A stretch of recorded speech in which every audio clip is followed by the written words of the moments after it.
Hello and welcome to Vox Markets. I am John Hugh, and I am joined again by John Rosier, the private investor diarist, who we have on once a month. How are you doing, John? Very well, thanks. Yeah, good. Enjoying the hot weather. Oh, it's too hot for me.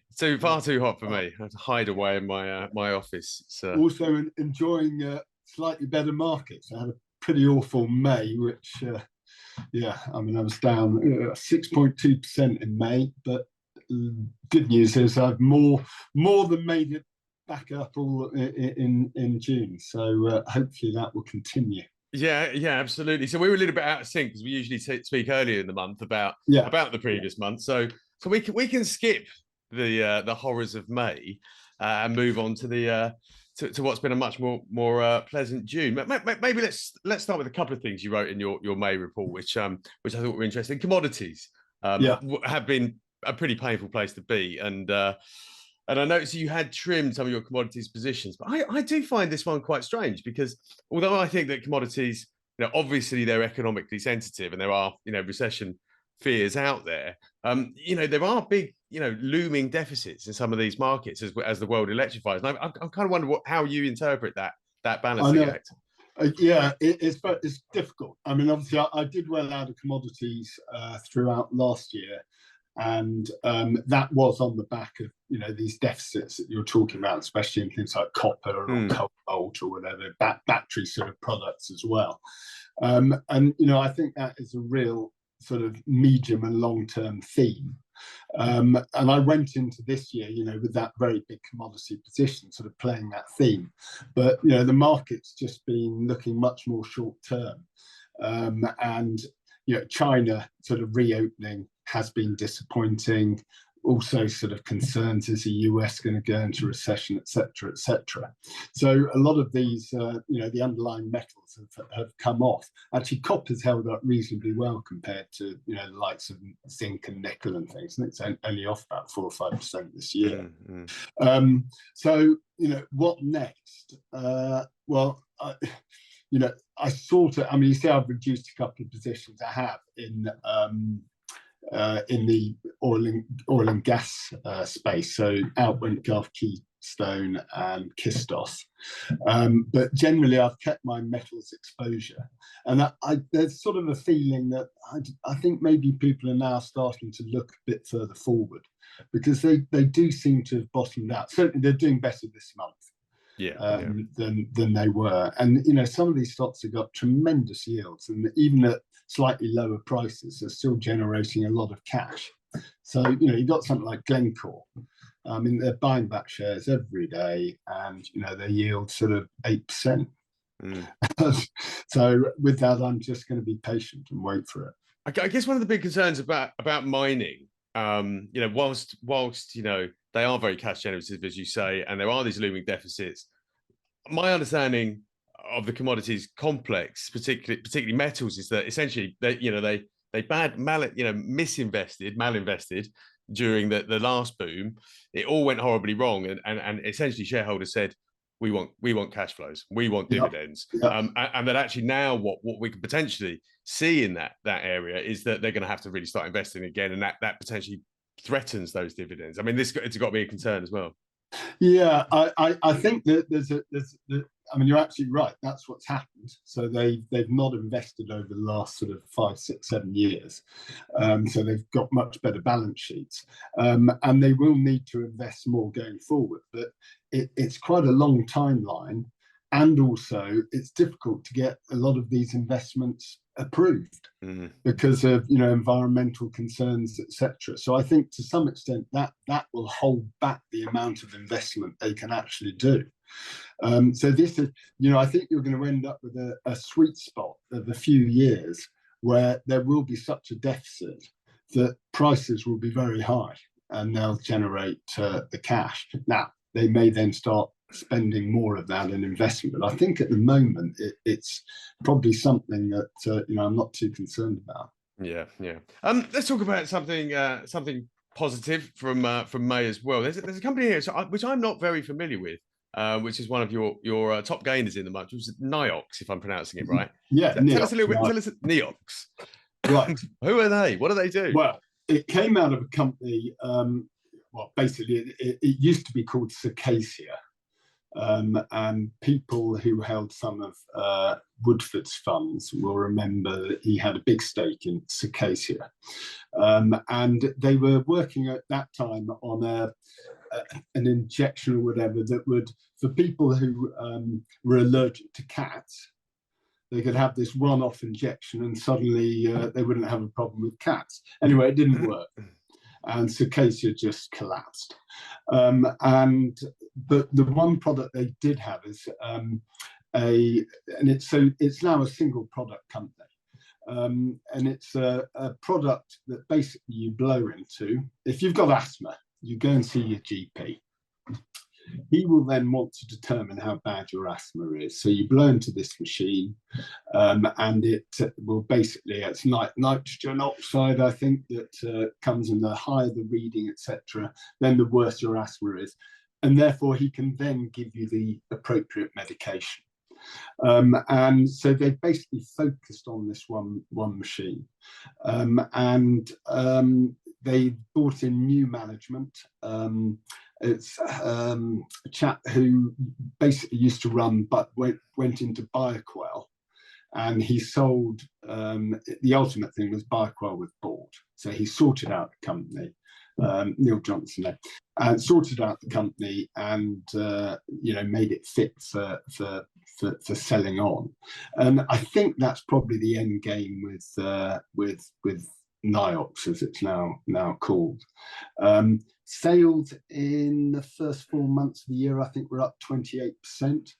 They've sorted out so it generates loads of cash as well. They sort of sorted out the distribution in the US. So I think that's going to be an enormous growth market for them. And generating lots of cash. And they announced, about a week or so ago, that they're going to pay their first dividend. So it now yields around 4%. It's one of those where, if I was looking at it for the first time today, I'd go, oh gosh, valuation's a bit steep. But I think you're just going to see more and more earnings estimates. Margins are improving, cash generation, and ultimately I think the real prize is that it'll get bought by a bigger sort of diagnostics company. Yeah, healthcare is it's an interesting space. I mean, I look at a lot of companies across the healthcare spectrum. There are a lot of interesting, relatively early stage companies, with really high potential treatments. But it is that will it work thing is always looming overhead. Exactly. So the other healthcare company I've got is spirobentix, which is today it's £37. I first bought it at £6. I've held it all the way through. Over the last sort of 8-9 years, and you see again what I love about that. This isn't anything to do with sort of getting a drug approved that hopefully will work, and it's sort of a bit of a binary decision. I mean, spirobentix, its product is used hundreds of thousands of times every day. You go for a blood test, and let's say it's for vitamin D deficiency. They'll take some blood, they put it in a machine probably made by Siemens or Philips or someone, and they get a result back. Spirobentix make the antibody that will detect whether you're got insufficient vitamin D, etc. And every time one of these tests is done, Spirobentix gets threepence. Very, very high gross margins, about 90-odd%. And net margins, not much lower than that, around sort of high 60s. Yeah, I love the cash. I love the Bioventix stories, because the thing is they've been able to scale up their sales without really having to scale up the operation. Someone told me that they're still in a shed that they were founded in, pretty much. Well, yeah, I mean, pretty much, I think there's only about 13-14 employees, down in Surrey, and it's probably a little bit more than a shed. But yeah, I mean, it's fantastic, because once you've done the work and produced the antibody, and let's say Siemens, takes that antibody for use, I mean, they're not going to switch, because it's more expensive to switch, and they're just very good at producing high. I mean, antibodies that are very sensitive and produce a good result. So anyway, and the big hope for them has been this, well, not hope, because it's really working now. It's a high sensitivity troponin test. So you're having think you're having a heart attack. Hopefully you're not, but if you do and you go down to the hospital, one of the first things they'll do is take blood, and if you've got a high level of troponin, which is released by the heart muscles, then they'll know to take it seriously. If you haven't, then they can relax. It's probably something else, and send you home. Yeah, it's picks and shovels, I like to call it. There's sort of picks and shovels absolutely. of the healthcare industry. And I actually wrote a piece the other day on this. There's a few companies on the UK market doing the same thing, probably not as developed as Bioventix, but it's that, you know, then they become very scalable, lots of operational gearing, cash starts to flow. And I think that's what we haven't got results for a few months. It's a June year-end Bioventix, but you know, I think on the ordinary dividend, which seems to go up 20% every year, the interim went up by about that amount. You know, they're on about a 4% yield, but they then normally pay a special dividend as well.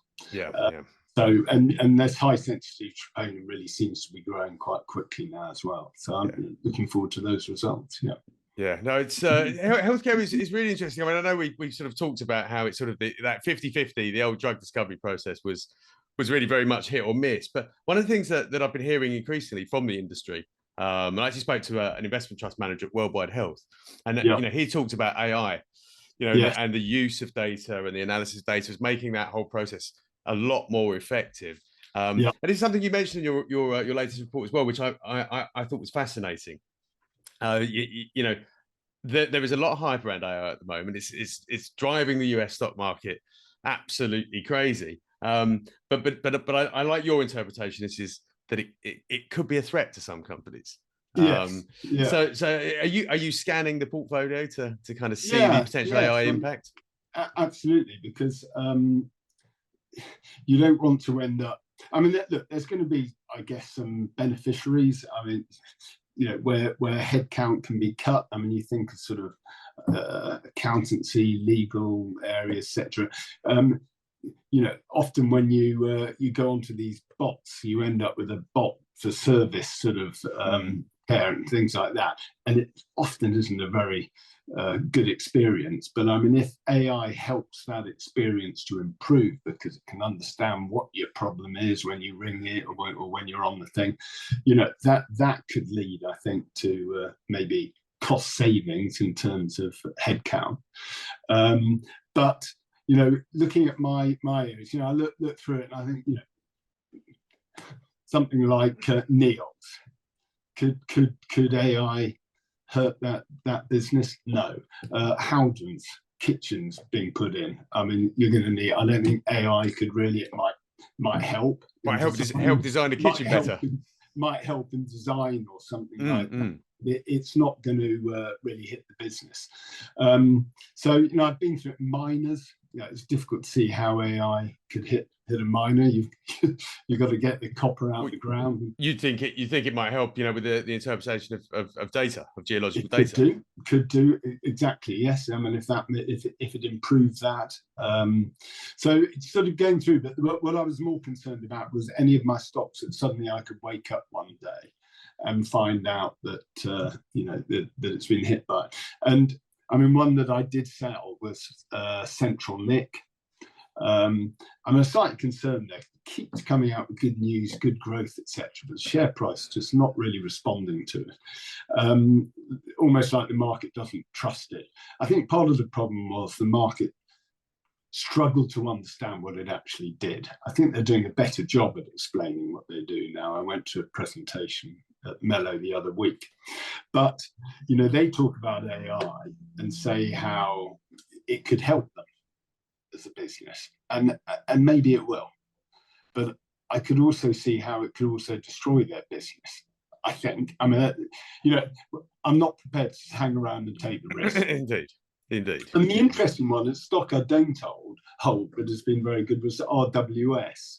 You know, that does the translation services, and they had their results last week, and they were saying how AI was very beneficiary for them. You know, they're going to use AI or using it already. but you can't. I mean, I don't know. To me, it seems like an obvious one where AI would hurt their business. Yeah, So yeah. again, In a sense that rather than having to build up a massive pool of expert translators, essentially a exactly. machine can do it, and then it just removes the moat. You would think. Yeah, well, I'd have thought so, but I mean, they're making a case that actually it's very beneficial for them. Yeah. You know, it's a benefit to them. It means they can do it quicker, cheaper themselves. So I guess it depends how strong their brand is.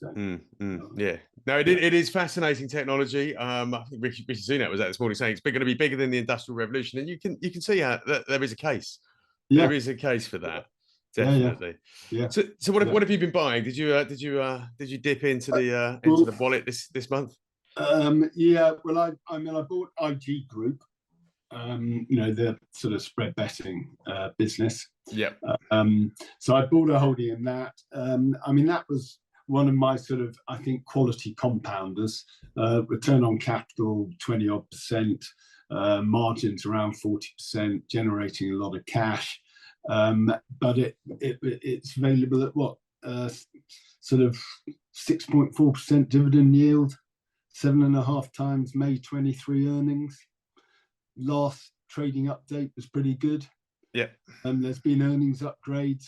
And on the old Stockopedia thing, it passed 6 of the guru screens, and quite liked it because it covered everything: quality, value, and growth. So I thought, you know, quality and value at a good, you know, quality and growth at a good price. Yep. So that was one new one.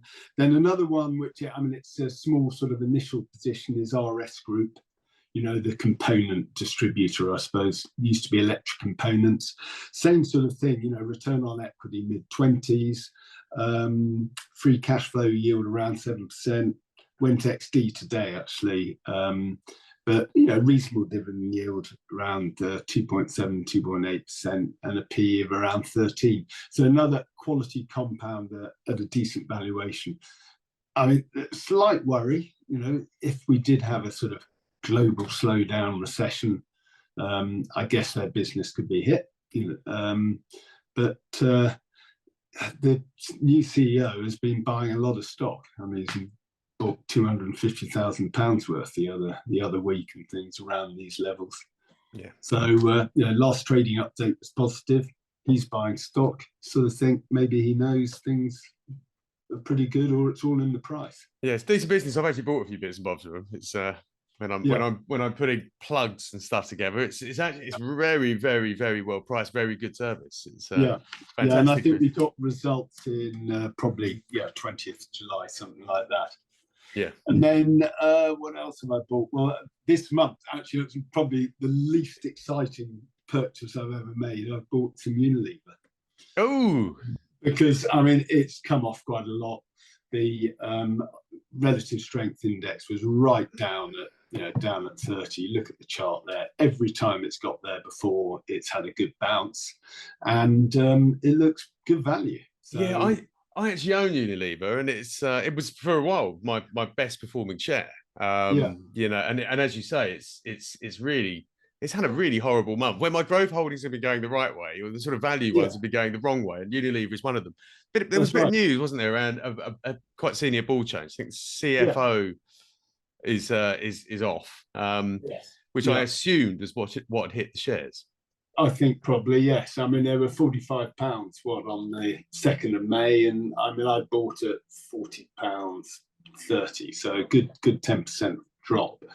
I think also maybe a bit of a feeling of it's a sort of defensive stock, and we've had a good run in sort of smaller cap and things, and also tech stocks over the last month. So maybe just some profit taking there. But I mean, I think it's been overdone. But whether this turns into a long-term holding or not, I don't know. Depends what other opportunities I have. But I'm hoping to see it get back up to that sort of 44, £5. Yeah, I always found it a fascinating company. I was never sure whether I liked it or loathed it, and I had a good chat with Nick Train of Physical Growth and Income about it. And, yes, he's had it for years. He's had it for years, and his view was that it's got this huge stake in Hindustan lever, and it's you know, that is just that growth is going to continue. You know, it's got so much in the tank, in those markets that and dominant positions here that, you know, it's he buys brands, he loves brands, and Unilever's got good brands. Yeah. I mean, it used to be a Terry Smith one as well, but he didn't like the management sort of speak and felt that they weren't sweating, I think, the business well enough, and so I think he sold out. But it's the sort of companies that he would look for. It's just again a sort of compounding machine. Yeah, exactly.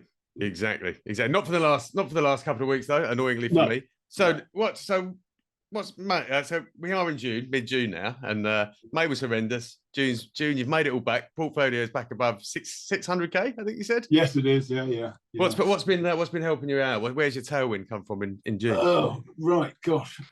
So this month, Me Group.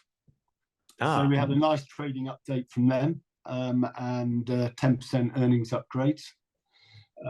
So that was an update, but I'm looking forward to the results. I mean, I'm looking forward to seeing what they do with the dividend. So you see, I bought that in January, and it's now up 40% on my buy price. So that is a quality compounder, and hopefully the others I've bought more recently will sort of emulate that. Yeah, this is the old Photo.me business. It is, right? Yeah. Which everyone had written off for dead some years ago. What's happened? Well, I think they've got a big boost from the sort of a lot of. I think in the UK you need a passport photo. You can still do it with your iPhone and cut it out and whatever, print it up and send it. You send it off and it gets sent back. You can get, it probably will. But in a lot of countries now, like France, Japan, etc., they're requiring a lot more, I suppose, data and sort of biometrics and things like that. And Photo.me basically provide all that, and so they're getting a good sort of benefit from that. People having to use their machines basically. So that's one thing. But they've also added on other areas, like the laundries. So I mean, you see. I mean, it's not like typical laundry that we see in the UK. I mean, literally, it might be 2 machines, maybe in a student hall somewhere. But again, they're sort of all self-service. They don't need someone there checking it and making sure the thing works. I mean, they're good machines which just need someone to go and check every few days. Then they've got these. I mean, some friends of mine who've been on holiday in France and things have sent pictures of these pizza machines just in the middle of nowhere, a pizza vending machine, and you press a button, and anyway, very popular. It's doing very well. But it's just generating lots of cash, and it looks cheap. I mean, the PE is really low. The price to cash is low. They've paid special dividends, bought back shares. So that's done well. Shoe Zone the other day, they came out with I think it was about a 20% upgrade to earnings. Yeah, because they'd come off a bit, hadn't they? And then so they have, because you see, I first bought them in January. The first thing I've added 3 times to the holding since then. But I mean, when I bought, they got up as high as about 260, and then only the other day they were down at 198. Now they're at 235, following that trading update. But they keep buying back shares. And there was sort of a clue things were going all right, because a few weeks ago they announced another 2.5 million, which is about 2.5%. It was around 100 million market cap, so another 2.5 million buyback. So it was clear that they were generating cash and things were going all right. Anyway, the trading update came out, and 20 odd percent upgrades. Yeah, it's one I've had my eye on it for so long. The price keeps going up to the point where I think, no, I've missed the boat. I've missed the boat. And it keeps going. And well, yeah, and one of the things they talked about actually as well on the sort of margin front was the cost of shipping containers. So a lot of their stuff is obviously imported and things. Massive drop in the cost of shipping containers. So I'm hoping that there's a read across there for IG Design, which I bought. Because again, you know, they import a lot of their stuff into the UK and in their US business. And that was a problem for them, you know, 18 months ago and things, the cost of shipping. So again, hopefully a big benefit there. Yeah, it should help a lot. Should help a lot of companies actually as the sort of supply chain costs come down. Yeah, you know, certainly one of the big inflationary pressures out there. Hopefully, it starts to have an impact on inflation, which is not going away as quickly as we like, but no, going away. You see, and that's the thing about something like Me Group. You see, I mean, it's not that price sensitive for them in terms of them putting up their pricing. I mean, it's it's not a high ticket item, and it's generally something people need. You know, if they're renewing their passport, then they've got to get it done. Yeah, I went to use one the other day, and it spoke to me in French, but apart from that, it was it did the job. And you know what I found? No, honestly, no, it did. It spoke to me in French. Something had gone a bit skew with. Right. Okay. Lucky I speak a bit of French. But the good thing I found about it is once you've taken your picture, if you need a passport or a driving license, that picture is in their system.